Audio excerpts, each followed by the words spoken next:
Salut à tous et bienvenue sur un nouveau podcast. Aujourd'hui, j'ai le plaisir de recevoir Tim. Salut Tim, j'espère que tu vas bien. Salut, salut Baki. Un plaisir, un honneur d'être invité chez toi. Ça va pas mal.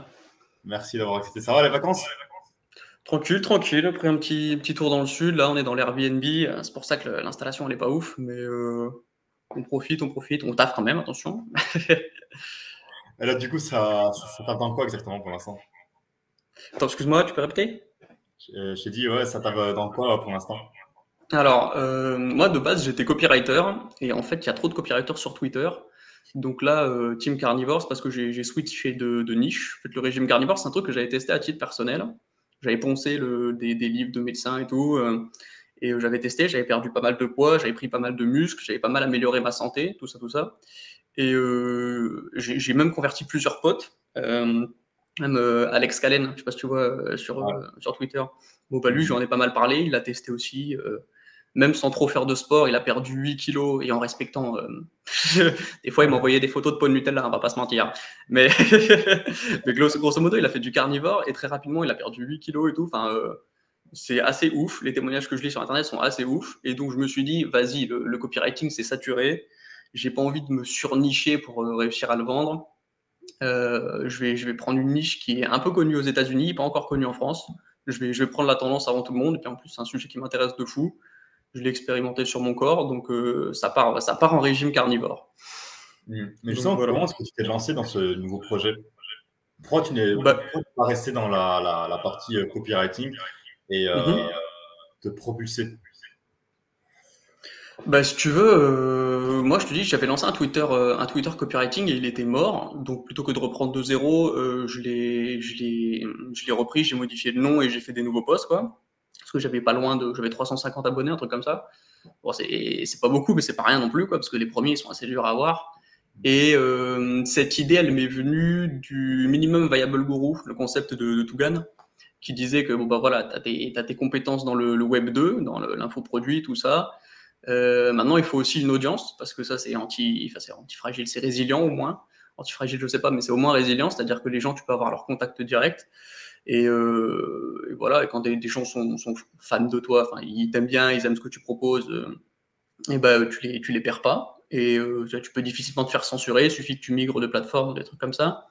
Et voilà, donc ça, j'ai trouvé intéressant. Je me suis dit, effectivement, c'est un asset à rajouter. Est-ce que je vais devenir le premier influenceur viande de France? Pourquoi pas. Mais ouais, ouais, voilà, c'est à peu près le parcours. Et là, justement, en quoi ça consiste de faire un régime carnivore? Alors, le problème avec le régime carnivore, c'est que c'est très jeune. C'est-à-dire que les plus vieux carnivores aujourd'hui, on a 8-10 ans de recul max, tu vois. Genre, on sait que nos ancêtres, ils bouffaient carnivore à bien des égards. On voit que notre corps, il est pas mal adapté à ce genre de régime. Mais ça fait tellement longtemps qu'on s'est mis à bouffer des céréales, du pain, tout ça, qu'un régime carnivore pur, on n'a aucune trace scientifique. Donc, on est à tâtons. Donc, t'en as qui sont en mode carnivore pur, donc on va dire que de la viande, de l'eau. Il y a comment elle s'appelle, Michaela Peterson, la fille de Jordan Peterson, elle souffrait de polyarthrite rhumatoïde. Et du coup, elle était hyper allergique à absolument tous les aliments, sauf la viande rouge de ruminant, ce qui est extrêmement précis. Et donc, les seuls aliments, c'est comme ça qu'elle est devenue carnivore, qu'elle pouvait tolérer, que son corps acceptait et qui la faisait pas crever, genre sa peau partait pas en lambeaux, ses articulations se mettaient pas à gonfler, elle faisait plus de dépression, tout ça. C'était vraiment la viande rouge de ruminant. C'est-à-dire même le porc, c'était pas possible, des trucs comme ça. Avec du sel et de l'eau, et c'est tout. Et c'est comme ça qu'elle a, on va dire, vaincu sa maladie, oui et non, parce que si elle commence à rebouffer autre chose aujourd'hui, elle est toujours dans la merde. Mais elle vit sans symptômes aujourd'hui, alors que c'est une maladie neurodégénérative que personne s'est soigné, tu vois. Donc elle, ça elle appelait ça le Lion Diet, le régime du lion. Donc c'est vraiment viande rouge de ruminant, sel, eau. T'as d'autres comme le docteur Sean Baker qui sont en mode bon, on va prendre de la viande rouge. Et puis si tu peux tolérer des œufs, si tu peux tolérer du poisson, si tu peux tolérer un peu de produits laitiers crus, si tu peux tolérer un peu de fromage dur, bah, tu peux en mettre de temps en temps. Et après, tu as le docteur Paul Saladino qui va être en mode pas vraiment carnivore, lui, ça va être un régime basé sur ce qui est animal. Donc il va t'autoriser un peu de sucre. Donc ça, c'est assez surprenant parce que normalement, dans un des piliers du régime carnivore, on dit les glucides, c'est le mal absolu. Ouais, mais visiblement, comme c'est produit animal, le miel, comme c'est, je sais pas, c'est riche en micronutriments, visiblement c'est très biodisponible, on réagit assez bien au miel. Donc lui, il s'autorise un peu de miel, il s'autorise un peu de fruits, il s'autorise du lait, mais sinon, grosso modo, le 80% de son régime, ça reste de la viande, tu vois. Donc on est à peu près là-dedans.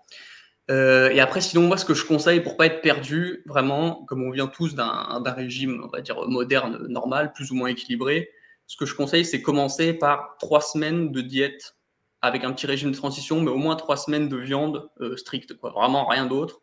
Tu vois, tu prends pas ton café, tu prends. Et vraiment, tu essaies de voir ce qui se passe sur ton corps, tu expérimentes la transformation, et après, tu regardes ce que tu peux réintroduire, tu vois. Comme Michaela Peterson, aujourd'hui, de temps en temps, elle essaie de réintroduire un peu de miel, des trucs comme ça dans son régime, elle voit que ça passe pas. Toi, tu souffres pas d'une maladie neurodégénérative terrible. Ton corps, il supporte peut-être du saumon, ton corps, il supporte peut-être des œufs. Donc, moi, ce que je te conseille, c'est d'abord, tu fais 3 semaines de cure, genre vraiment, tu te purifies, tu regardes, tu perds du poids, tu prends ton muscle, tu améliores ta santé, tu améliores ton sommeil. Et après, tu regardes ce que ton corps est tolère. Moi, c'est un peu comme ça que j'ai fait. Et si quelqu'un me demande ce qu'il faut faire, je lui dirais, vas-y. Et généralement, avant ça, je te déconseille aussi de donner ton avis sur le régime carnivore. C'est ce que je fais sur Twitter, si tu n'as pas testé. Parce que moi, avant, la première fois que j'en ai entendu parler, j'étais MDR. Je suis en mode, c'est quoi ce délire d'américains, les mecs qui sont en mode de la viande, du cholestérol, ouais, je suis trop viril. Je me suis foutu de leur gueule. Et le jour où j'ai entendu Jordan Peterson, qui pour le coup est quelqu'un que j'estime intellectuellement, en parler en bien, je me suis dit, comment ça Comment ça, et les régimes carnivores? Il y a peut-être un truc que j'ai pas compris. Et j'ai creusé, c'est comme ça que je suis tombé dedans, quoi. Et donc, c'est comme ça Voilà. que tu as validé la niche du régime carnivore que tu voudrais mettre en place sur le Twitter francophone. La niche, tu dis? Ouais, genre, on va dire que tu as repris l'idée du côté américain et tu veux la Exactement. adapter dans la zone francophone. Oui, c'est ça. Bah, j'en discutais justement avec Alex Ralen et il me disait, mec, on s'est mis tous les deux au régime carnivore, on sait que ça marche, on sait que c'est une tendance aux US, elle n'est pas encore en France. C'est le genre d'opportunité, enfin, c'est l'opportunité du moment, donc fonce dessus. Et je vois bien à quel point ça fait 2-3 semaines que j'ai repris mon Twitter copywriting pour en faire un Twitter carnivore. Je vois bien à quel point c'est beaucoup plus facile de faire des threads à 10 000 vues alors que j'ai que un peu plus de 400 abonnés, et je vois bien à quel point les abonnés montent vite. Donc le sujet est viral, les gens s'engueulent dans les commentaires, j'ai des véganes et des gauchistes qui viennent m'expliquer la vie, c'est un plaisir, tu vois. Et après, il y a des mecs de, il y a des mecs de bonne volonté aussi qui sont en mode, tiens, comment ça se fait que tu peux affirmer des trucs comme ça? Moi, on m'a toujours dit que la verdure c'était bon pour la santé, qu'est-ce qui se passe? Et du coup, ça fait des objections, ça me donne l'occasion de créer du contenu. J'essaie de répondre à tout le monde, à partir du moment où c'est constructif. Donc voilà, c'est cool. Et justement, pour récupérer du contenu par rapport à ce type de régime, pour que tu puisses le mettre en place sur Twitter, tu t'inspires du coup d'articles qui sont déjà en anglais et puis toi, tu les retraduis en français ou bien tu fais comment pour pouvoir montrer ce type de régime sur Twitter? Alors au début, je savais pas trop quoi penser, donc j'ai pris un peu les bases. Donc j'ai utilisé les livres que j'ai lus, du docteur Sean Baker, du docteur Saladino, tout ça. Et en fait, la demande de contenu, elle vient toute seule de l'audience. Les gens sont tellement choqués de comprendre de savoir qu'il y a peut-être une possibilité pour que ce truc qui sonne comme une dinguerie fonctionne, qu'ils posent des questions, ils veulent comprendre, tu vois. Donc moi, j'ai une liste comme ça de sujets de threads que je dois faire, parce que c'est des objections auxquelles je dois répondre, tu vois, que je dois lever. Et puis après, pour le contenu scientifique, je te dis, c'est très jeune. Il n'y a qu'une seule étude scientifique qui a été faite par Harvard en 2021 sur le régime carnivore. Ils ont pris 2000 personnes et leur ont fait faire 6 mois de régime carnivore. C'est un délire. Les stats, c'est entre 80 et 100% d'amélioration de problèmes de santé. Genre les diabétiques, la perte de poids, le sommeil, les maladies chroniques, tout ça, ça vient. Entre 80 et 100% pour tout le monde. Et les scientifiques, ils n'ont rien compris. Mais c'est la seule, tu vois. Et du coup, les gens ils sont en mode ouais, mais c'est pas assez, c'est pas randomisé en double aveugle, on n'a pas assez de recul. Et oui, on n'a pas assez de recul. Mais on s'en fout, on fait à l'expérimental. Et c'est ce qu'il y a dans le contenu des livres américains que je pompe. Je lis en anglais, je prends les concepts et je les réécris, hein, tranquille. Je m'inspire de manière légale et éthique. Mais dans ces livres-là, les médecins ils sont en mode moi j'ai appris plein de trucs à l'école, j'ai expérimenté plein de trucs sur le terrain, voilà ce qui marche. Vous pouvez tenter ça et vous allez voir, c'est une dinguerie sur votre corps. Et du coup, moi c'est pareil, voilà ce qui a marché pour moi, voilà ce qui a marché pour des dizaines de milliers de personnes, à l'heure actuelle peut-être même des centaines de milliers de personnes à travers le monde. Tester quoi. Mhm. Mais ça n'a pas été difficile le changement drastique de type de régime. Alors tu passais de manger des pots de Nutella, du chocolat, des bonbons, Mm. etc. Et puis du jour au lendemain, passer qu'à manger que de la viande et de l'eau. Bah, il y a plusieurs trucs dans ta question. Il y a, est-ce que tu fais un régime de transition ou pas? Moi, j'étais tellement hype, j'aimais tellement la viande que du jour au lendemain, j'ai tout arrêté et je me suis fourni en steak et j'ai pris quelques symptômes de transition dans la tronche. Genre, des petits symptômes grippaux, mal de crâne, diarrhée, tout ça. Ça, pendant une semaine, 2 semaines, le temps que ça se tasse et que ton corps s'y fasse, tu les as. Après, ce que je compte faire dans le programme que je vais bientôt sortir, c'est accompagner les gens avec des régimes de transition, parce qu'on n'est pas obligé de se les farcir ces symptômes si on y va vraiment palier par palier. Après, la question de est-ce que c'est difficile à tenir au quotidien? En fait, non, oui et non. Parce que les sucreries, ça reste toujours tentant. Moi, je suis un gros gourmand. Quand je vais faire mes courses et que j'ai la dalle, si je passe devant le rayon Nutella, le rayon barre chocolatée, il y a moyen que je craque, tu vois. Par contre, Mhm. l'avantage du régime carnivore, c'est que si je suis chez moi et que j'ai envie d'une banane à split, et ben, je me fais 2 steaks hachés façon bouchère, tu vois. Et je me cale. Et en fait, c'est tellement satisfaisant. Et en fait, il y a tellement. Le principe, c'est que tu manges à volonté. Vraiment, c'est tu manges jusqu'à ce que. Au début, tu manges beaucoup, après ton estomac rétrécit, mais le but du jeu, c'est une satisfaction, une satiété totale tout le temps, tu vois. Et tu te rends compte que bah, ton estomac diminue, que tu as besoin de moins de repas. Mais c'est ça, tu vois. Genre, et j'essaie de faire les courses toujours avec le ventre plein. Donc, quand la banane à split me tente, je me prends 2 steaks hachés façon bouchère, enfin une entrecôte, ça fait gros sinon. Je me fais une entrecôte et puis après je vais faire mes courses tranquillou, tu vois. Par contre, il faut se connaître, il faut se surveiller un peu. Après, il y a toute la question du manger social. Est-ce que tu sors avec des potes? Est-ce que tu vas au resto? Est-ce que tu fais chier tout le monde en mode non, mais est-ce que vous pouvez me servir un steak frites mais sans les frites au serveur, tout ça? Moi, j'ai un corps qui tolère à peu près tout bien. Je sais que je vais avoir quelques symptômes négatifs si je fais des écarts. De temps en temps, j'en fais. Genre hier soir, je suis sorti, j'ai pris une bière. Je l'ai beaucoup moins bien toléré qu'à l'époque où j'étais pas carnivore. Mais bon, c'était pour essayer, tu vois, j'avais envie. Je me refuse rien, je regarde, je suis honnête avec moi-même. De temps en temps, je me fais des gourmandises. De temps en temps, ça fait que je dois passer 1 ou 2 jours à corriger le tir en étant un peu plus strict. Mais le côté, je perds du poids, je prends du muscle et j'améliore ma santé tout en mangeant à volonté, mais c'est vraiment à volonté, c'est hyper satisfaisant et c'est très très sexy. Enfin, vraiment, ça donne très envie d'essayer et je comprends pourquoi. Tu vois. Et ce type de régime, est-ce que c'est compatible avec les personnes qui font du sport à la salle ou bien tout type de sport? Ouais, ouais, ouais, ouais, non, je te dis, même des vieux de 60 ans se mettent à reprendre du muscle comme quand ils en avaient 20, tu vois, avec la même facilité. Je veux dire, en termes de synthèse protéique, déjà, tu bouffes que de la viande, donc tu comprends à peu près que c'est à peu près ce qu'il faut pour faire du muscle. Mais en plus de ça, si tu supprimes les végétaux, par exemple, dedans, il y a des inhibiteurs de protéase. Protéase, le suffixe ase, ça veut dire que c'est une enzyme. Et la protéase dans ton corps, elle te sert justement à bien couper les protéines en acides aminés pour pouvoir les digérer et les assimiler. Quand tu inhibes cette protéase en bouffant de la verdure, bah, tu assimiles moins bien tes protéines, tu vois. Donc, il y a plein de petits trucs comme ça. On connaît quelques mécanismes aujourd'hui scientifiques, mais encore une fois, le domaine est jeune, qui peuvent expliquer que, ouais, effectivement, si tu es sportif, tu vas bien mieux performer sous régime carnivore. Ça, c'est pour la théorie. Après, dans la pratique, tu as le combattant de MMA, Georges Saint-Pierre, tu vois. Lui, il est passé sur un régime carnivore ou un peu plus basé sur les animaux, comme je te disais, du docteur Saladino pendant 1 mois. Et il a fait une déclaration en mode c'est une tuerie. Si j'avais connu ça à l'époque où je compétitais pour la ceinture de MMA, j'aurais tellement transitionné sur ce régime tous les jours. En fait, je dors moins, je suis beaucoup plus réveillé, je suis beaucoup plus vif, je me sens plus léger. C'est beaucoup plus facile à tenir comme diète. Enfin, et lui, performeur de niveau international. Donc, ouais, non. Pour ça, c'est ultra compatible, c'est même avantageux. Mhm. Et sinon, pour ton compte Twitter que tu mets en place pour pouvoir devenir la référence en termes de régime carnivore, c'est quoi ton process pour augmenter de manière rapide ton audience? Mhm. Alors rapide, je sais pas, j'ai pas envie de trop bourriner parce que dans l'idée, quand t'es trop agressif, ça peut niquer la relation.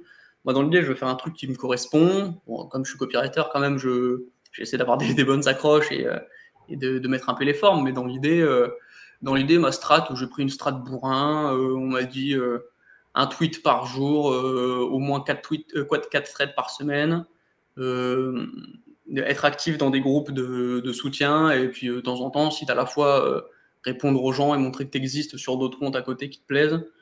Et ça monte tranquillement. Je ponce pas ça en. Enfin, je sais pas, j'ai pas de méthode précise, j'ai pas d'envie de vraiment défoncer tout de manière absolue. Je sais que mon sujet m'aide beaucoup parce que je suis le seul, parce que c'est polémique, et du coup, la viralité, je l'ai un peu gratos, c'est un avantage. Donc, je te dis, j'ai 400 abonnés, je fais des threads, ils font entre 5000 et 10 000 vues, tu vois. Donc, et à chaque fois, je prends mes 5-10 abonnés, donc c'est tranquille. Donc, voilà, c'est à peu près ma stratégie. Mhm.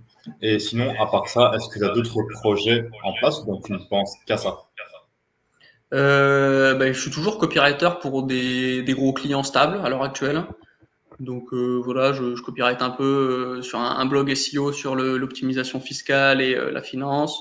Je copyright un peu et je fais de la stratégie marketing pour un gros client en survivalisme. Donc ça, c'est plus pour payer le loyer, parce que à l'heure actuelle, si vous allez sur mon Twitter, normalement, il n'y a pas la page de précommande pour le livre que je suis en train de bosser. Donc pour l'instant, ça rentre pas de thunes.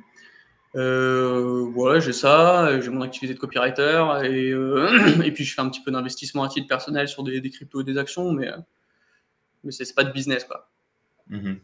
Et c'est quoi ton ambition pour les 6 prochains mois, voire la prochaine année? 6 mois ou l'année prochaine? 6 mois ou l'année prochaine, ça serait d'avoir posé assez d'actifs avec mon client fiscalité pour que le SEO ramène un salaire, parce que je suis payé aussi au variable. Le SEO me ramène à titre perso, donc en plus de mon client, un salaire de type classique, tu vois. Euh, ouais, je dirais pareil que, je sais pas, 6 mois, un an. En fait, je sais pas, j'étais avec Alex Calen quand il a débuté sur son Twitter, et je l'ai vu vraiment exploser sur un threads sur l'IA à l'époque. Mhm. Il est passé de un peu moins de 1000 abonnés à 2000 ou 3000, un truc comme ça. Donc, comme tu as des événements comme ça qui sont chaotiques et exponentiels, je sais pas, tu vois. Là, je suis vraiment en mode. Parce que quand je contemple de loin, des fois, je suis un peu angoissé en mode, ouais, qu'est-ce qu'il y a, tout ce qu'il y a à faire. Alors que là, je suis en mode, bon, ok, c'est quoi le truc à faire aujourd'hui? Et ben, je vais trouver toutes les preuves sur ma page de vente pour la précommande du livre, tu vois, ce genre de truc. Je suis vraiment en mode court terme. 6 mois, un an, je sais pas, si je peux devenir, je sais pas, j'ai envie de dire 10 000 abonnés sur Twitter, mais genre, je sais pas si c'est réalisable, je sais pas si c'est faisable en 6 mois, un an. Non, je saurais pas te dire plus précisément là. Mhm. Et à titre personnel, tu n'as pas un objectif que tu dois réaliser? Si, titre personnel, j'aimerais bien acheter une petite baraque là dans le sud de la France, dans le sud-ouest où je suis, et commencer à poncer aussi un peu d'immobilier en side business. Une fois que l'entreprise elle tournera, parce que là c'est encore un peu irrégulier au niveau de ce que je rentre. Donc, mais ça commence à être bon, tu vois, genre les banques elles te demandent 3 ans de chiffre d'affaires stable, tu vois, sur ta boîte pour pouvoir commencer à te prêter. Donc là je vais pas tarder à y arriver, donc ouais, faire la Mhm. transition, faire le déménagement, commencer à avoir un petit peu d'immobilier de manière locale, puis voilà, voyager un peu, faire du réseauting, à la fois m'implanter en France, dans cette région que j'aime beaucoup du sud-ouest, et à la fois commencer à faire un voyage au Brésil, faire un voyage à Dubaï, aller voir Osama Hamar au Japon, ce genre de trucs. Ouais, en tout cas, Tim, merci pour aujourd'hui. Où est-ce qu'on pourrait te retrouver sur le réseau? Et bah, Team Carnivore sur Twitter, vous pouvez pas me louper. Je dois être à peu près le seul en France qui rank sur le sujet. Et voilà, c'est tout pour l'instant. Mhm. Et si vous êtes curieux, tout de suite, bah, je veux pas te dire achète ma merde parce qu'il y a rien à acheter, mais vous pouvez aller, si vous le lisez en anglais, vous pouvez aller chercher, donc, comme je disais, les livres du Dr Sean Baker, du Dr Paul Saladino, on va dire. Et puis, si vous êtes un petit peu patient, d'ici la semaine prochaine, il y a la précommande de mon livre en français qui sort. Mhm. Bah, ok, parfait. Bah, en tout cas, merci énormément. Et en tout cas, on reste en contact. Yes, merci à toi. Un grand Merci à toi plaisir. aussi. Merci. Allez, ciao. Du coup, voilà, les gars, c'est la fin de ce podcast. J'espère que vous avez aimé. Si vous avez aimé, n'hésitez pas à vous abonner à la chaîne, à aimer la vidéo, à commenter, à me suivre sur les réseaux et aussi à suivre Tim sur son Twitter. On se retrouve pour un prochain podcast et à très bientôt. Salut.